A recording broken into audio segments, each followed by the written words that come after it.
This video will explore the British socialite Lillie Langtry in art. Emily Charlotte, Lady de Bath, née Le Breton, formerly Langtry, born on October 13, 1853 and died on February 12, 1929 of pneumonia, was known as Lillie Langtry and nicknamed the Jersey Lily. She was a British socialite, stage actress, celebrity product endorser, and producer. In London, as a newly married woman to a Liverpool yacht owner 6 years her senior, Edward Langtry, she attracted attention by wearing a form-fitting black mourning dress due to the death of one of her beloved brothers, who had been killed in a riding accident. His death hit her particularly hard, as she also was a skilled horsewoman. Her black attire with no jewelry was attractive to artists of the age due to its contrast. One might say she was the first emo standout. In April 1879, she had a short affair with Prince Louis of Battenberg, but also had a longer relationship with Arthur Clarence Jones, the brother of her sister-in-law, and another illegitimate child of Lord Ranelagh. Lillie Langtry's life is a series of social climbing. One can see the social influence of her affairs in this painting by Sir Edward Poynter, where she is described pointedly as Mrs. Langtry. While she married Mr. Langtry in part due to her excitement over his yacht, she entered society as a married woman, and it was as a married woman that the Prince of Wales got to know her in 1877. In June 1880, she became pregnant. Her husband was not the father. She led Prince Louis to believe he was. When the prince told his parents, they had him stationed on the HMS Inconstant, a warship. The Prince of Wales gave her a sum of money, and Langtry went into her confinement in Paris, accompanied by Arthur Jones. In March 1881, she gave birth to a daughter, whom she named Jeanne Marie. The discovery in 1978 of Langtry's passionate letters to Arthur Jones and their publication by Laura Beatty in 1999 support the idea that Jones was the father of Langtry's daughter. Prince Louis's son, Earl Mountbatten of Burma, however, had always maintained that his father was the father of Jeanne Marie. With the withdrawal of royal favor in 1880 due to a defamation lawsuit from the newspaper Town Talk, the Prince of Wales was listed as one of Langtry's lovers. This was true, but the prince sued Town Talk anyway for publishing it and won. Creditors closed in on the Langtrys once they had fallen from royal favor. The Langtrys' finances were not equal to their lifestyle, and Lillie Langtry was aware of this. It has been cited as one of the reasons she wore her mourning dress over and over when she first got to London, because she did not have many others.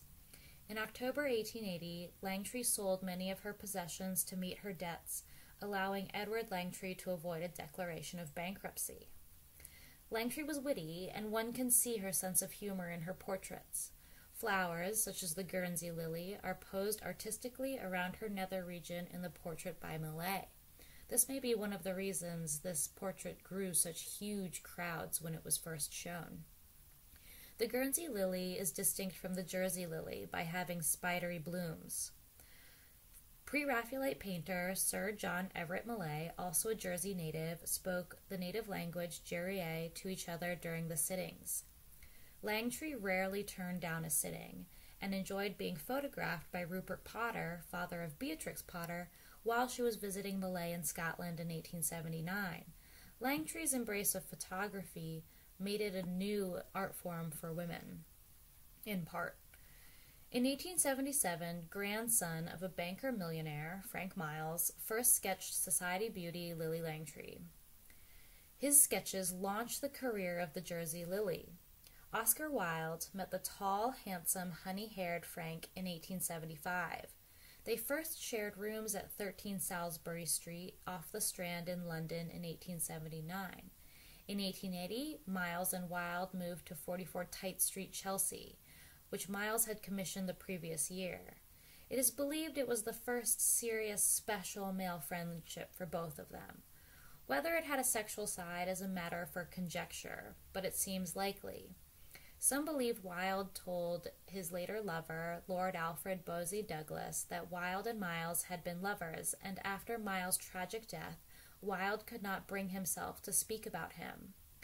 Miles' patron was the sculptor Lord Ronald Charles Sutherland Gower, who may have also been his lover. Gower became the model for Lord Henry Wotton in Wilde's only novel, The Portrait of Dorian Gray, published in 1891. The character of the artist Basil Hallward is said to be partly based on Frank Miles. Lord Gower was described as a notorious sodomite with a penchant for rough trade, and he also favored good-looking soldiers.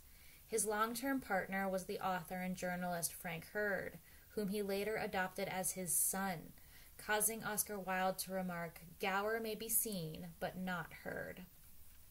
Frank Miles himself appears to have been bisexual and had relationships with both the working-class girls he used as models and the society ladies he mixed with and painted. It has been said Miles enjoyed exposing himself to young girls. He was exhibited at the Royal Academy from 1874 to 1887. Bertie, Prince of Wales, was a frequent visitor to Miles' studio, and in 1882 purchased one of his paintings. Miles then painted portraits of the prince's daughters, Princess Victoria, Princess Maud, and Princess Louise. Daisy Greville, Countess of Warwick, and another one of the Prince of Wales' mistresses also sat for Miles. By June of 1878, Langtry had become a regular visitor to another artist's studio, Whistler's studio, and a guest at his Sunday breakfasts. Whistler planned to paint her as arrangement in yellow portrait of Lillie Langtry, and said of her, "She is perfect, her beauty is simply exquisite, but her manner is more exquisite still." However, he did not paint her in arrangement in yellow. In turn, Langtry greatly admired the artist and his unquestionable genius, finding his energy and bohemian attitudes fascinating. She admitted her table decoration of an antique glass bowl in which a yellow water lily floated was cribbed from Whistler, and in 1878 Whistler helped her decorate a drawing room in her Norfolk Street house with gold fans and a pair of birds in flight on the ceiling. He suggested that she take up painting after seeing the caricatures she drew of her friends. By 1881, Langtry was in need of money. Her close friend Oscar Wilde suggested she try the stage, and Langtry embarked upon a theatrical career. I believe Oscar Wilde saw something of himself in Langtry. Their faces were similar, oval, pale, with stubborn chins and large downturned eyes. Supposedly, Langtry had the bluest eyes men had ever seen. Her love of Irish property and Wilde's love of Ireland would have meshed. Langtry owned property not only in Ireland but in Wales. The secret love nest where King Edward VII housed Langtry was up for sale for £895,000 in 2021. The hideaway 7-bedroom country home was used by King Edward VII when he was Prince of Wales to house actress Lillie Langtry in the 1870s. They embarked on a love affair from 1877 to 1880 after they had sat next to each other at a plush dinner party hosted by explorer Sir Allen Young. The Gwern Border Manor of Wales was built in 1840 and boasts over an acre of stunning landscaped gardens. It fell into disrepair in the late 1970s but was then restored by a family in 1986 and transformed into a bed and breakfast. It features oak paneling and is located in Snowdonia National Park. However, Langtry's chosen career was the stage, and in December 1881, she made her debut as Kate Hardcastle in She Stoops to Conquer at the Haymarket Theatre. In 1882, she planned to take the ground floor flat in Tower House, Tite Street, but drew out when her co-lessees, including Whistler, could not provide deposits. Whistler moved there in 1888. The fact that Langtry was willing to live with men not related to her, that she may or may not have been sleeping with, who were artists her husband did not seem to know, is pretty shocking. She commissioned E.W. Godwin to build her a house in 1882, which was to have lily ornamentation and a Whistlerian color scheme of gray, lavender, and yellow, but this project was abandoned. During her lifetime, more than $10 million flowed through her hands. At one party, she spent $200,000 at the time on alcohol alone. Audiences would flock to see her performances just for the jewelry she wore, to determine from which wealthy man it was a gift. She loved public attention, and so did Oscar Wilde, wearing a sunflower in his buttonhole. In 1882, Langtry quit the production at the Haymarket and started her own company, touring the UK with various plays. She was still under the tutelage of French actress Henrietta Labouche. American impresario Henry Abbey arranged a tour in the United States for Langtry. She arrived in October 1882 to be met by the press and Oscar Wilde, who was in New York on a lecture tour. He greeted her with a bouquet of lilies as she disembarked, and this moment was remarked upon by the press. Furthering her need of money, she is considered the first celebrity sponsor due to her sponsoring of Pear soaps. The world's first translucent soap, Pears traced the fashion among the wealthy of the period, which was to have pristine white complexions. Tanned faces were associated with those who labored outdoors. Laboring outdoors was a fact of life. There was never any privilege in Western Europe. For every 1,000 children born in early 18th century London, almost 500 died before they were 2, generally due to malnutrition, bad water, dirty food, and poor hygiene. Andrew Pears found his powders and creams were frequently being used to cover up damage caused by the harshness of soaps and other beauty products that were in general use at the time, many of which contained arsenic or lead. Pears began to experiment with soap purification, and eventually managed to produce a gentle soap based on glycerin. The clarity of the soap gave it a novel transparent appearance, which provided a marketing advantage. To add to the appeal, Pears added scents, reminiscent of an English garden. Pears' connection to Millais also lent credence to using Millais model Langtry. Millais' 1890 painting Bubbles, showing soap bubbles, was a popular advert for Pears soap. A once great British institution, Pears soap is now made in India by Hindustan Unilever, a company in which mega corporation Unilever has a 67% share. For nearly a decade, from 1882 to 1891, Langtry had a relationship with an American, Frederick Gebhard, described as a young clubman, sportsman, horse owner, and admirer of feminine beauty, both on and off the stage. He lived around Baltimore. It is around this time we see Langtry in New York painters such as Childe Hassam. Gebhard's wealth was inherited. His maternal grandfather, Thomas E. Davis, was one of the wealthiest New York real estate owners of the period. His paternal grandfather, Dutchman Frederick Gebhard, came to New York in 1800 and developed a mercantile business that expanded into banking and railroad stocks. Gebhard's father died when he was 5, and his mother died when he was 10. He and his sister, Isabel, were raised by their paternal uncle. With Gebhard, Langtry became involved in horse racing. But she could go a little far when it came to pranks. One night, when Lillie was gaily calling her previous lover, the Prince Bertie Wordy, she persuaded him to drink a cup of champagne into which she had popped a live flea lifted from her own chest. She had first plucked the insect, she said, from her horse. It's amazing how good her personality must have been in order to have this happen. Prince Edward was reluctant to swallow the flea, but since his lover asked it, he finally downed the wine, swimming flea and all. A short time later, she shoved a piece of ice down the prince's collar. Some thought these incidents went a little too far, and there was a period of ostracism for Lillie. Lillie and Freddie broke up after the American crashed into a room where she was entertaining the Prince of Wales in London. She charged that Frederick Gebhard, the American, lacked proper respect for royalty. In her schmaltz painting, she was painted with poppies, which are a symbol of death.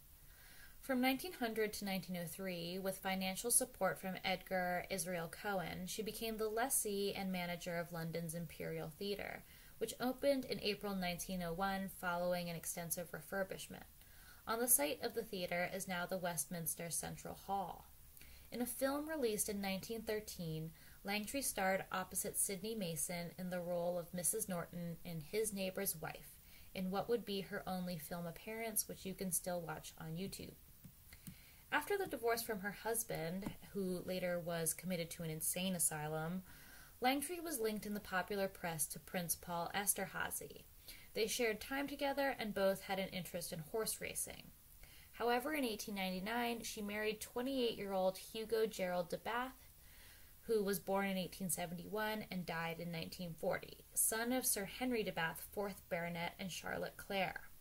I believe Hugo de Bathe originally had his sights set on Jeanne-Marie, Lillie's daughter. However, Lillie Langtry had to be the center of attention and grabbed the young man for herself. Hugo's parents had initially not married because of objections from the de Bathe family, but they lived together and 7 of their children were born out of wedlock. They married after the death of Sir Henry's father in 1870, and Hugo was their first son born in wedlock, making him heir to the baronetcy. This was very attractive to Lillie Langtry. The wedding between Langtry and de Bathe took place in St. Saviour's Church, Jersey, in July 1899, with Jeanne-Marie Langtry being the only other person present apart from officials. This was the first day that Langtry's horse Merman won the Goodwood Cup. In December 1899, de Bathe volunteered to join the British forces in the Boer War. He was assigned to the Roberts Horse Mounted Brigade as a lieutenant. This brigade included Texan cowboys, according to Sir Arthur Conan Doyle, who served as a doctor during the Boer War. I believe Roberts Horse Mounted Brigade was 14,000 souls at its strongest, but suffered a lot of death during the Boer War, and records report treacherous death for many members. In 1907, Hugo's father died. He became 5th Baronet, and Langtry became Lady de Bathe at age 46. Her husband was 27 or 28. When Hugo de Bathe became the 5th Baronet, he inherited properties in Sussex, Devon, and Ireland. Langtry continued to have involvement with her first husband's Irish properties after his death. These were compulsorily purchased from her in 1928 under the Northern Ireland Land Act of 1925. You can learn more about this act in my video on Catherine Thurston's strange death. The Northern Ireland Land Act was passed after the partition of Ireland with the purpose of transferring certain lands from owners to tenants. Langtry's new properties in Sussex from her husband were in the hamlet of West Stoke near Chichester. These were Wood End with 17 bedrooms and set in 71 acres, Hollandsfield with 10 bedrooms and set in 52 acres, and Balsam's Farm of 206 acres. Wood End was retained as the de Bathe residence, while the smaller Hollandsfield was let. Today the buildings retain their period appearance. The de Bathe properties were all sold in 1919, the same year Lady de Bathe sold Regal Lodge. During her final years, Langtry, as Lady de Bathe, resided in Monaco, while her husband, Sir Hugo de Bathe, lived in Venice. The two saw one another at social gatherings or in brief private encounters. During World War I, Hugo de Bathe was an ambulance driver for the French Red Cross. It's not known whether he regretted giving up the daughter for the mother. Langtry's closest companion during her time in Monaco was her friend Matilda Marie Peat. Peat was at Langtry's side during the final days of her life, as she was dying of pneumonia in Monte Carlo. Langtry left Peat £10,000, the Monaco property known as Villa Lillies, clothes, and her motor car. In her will, she left £2,000 to a young man of which she had become fond in later life, named Charles Louis de Albany, the son of a Newmarket solicitor. He was also decades younger than her, born in 1891. In 1978, her story was dramatized by London Weekend Television and produced as Lillie, starring Francesca Annis in the title role. I recommend this series because it is packed with detail, and Jeanne-Marie's family watched it as well and seemed to enjoy it, based on public comments made. In 1902, Jeanne-Marie married the Scottish politician Sir Ian Malcolm at St. Margaret's, Westminster. They had 4 children, 3 sons and a daughter. Jeanne-Marie died in 1964. Her daughter, Marie Malcolm, was one of the first 2 female announcers on the BBC television service from 1948 to 1956. She died in 2010. So we see a strong path of female empowerment here from the Langtry family. I want to point out that Langtry's measurements added to her appeal. She had a 21 or 23 inch waist, which is incredibly tiny, and we can see it emphasized in these photos. She was no stranger to looking sexy in photos. She had no problem being photographed with cigarettes brought up to her lips, and some of the poses she makes in her photos, including cupping vases and the flowers positioned around her nether regions, are incredibly suggestive. So Lillie Langtry saw this as a way to move ahead in society. I don't think she was ashamed about any of the behavior she engaged in, which even to our modern eyes and ears is quite shocking. While Lillie Langtry has been celebrated by many different people and artists, I do think she was little more than a social climber. She was highly intelligent and made a career of the stage, but she was really a professional mistress, and she never really gave up her sexualizing ways.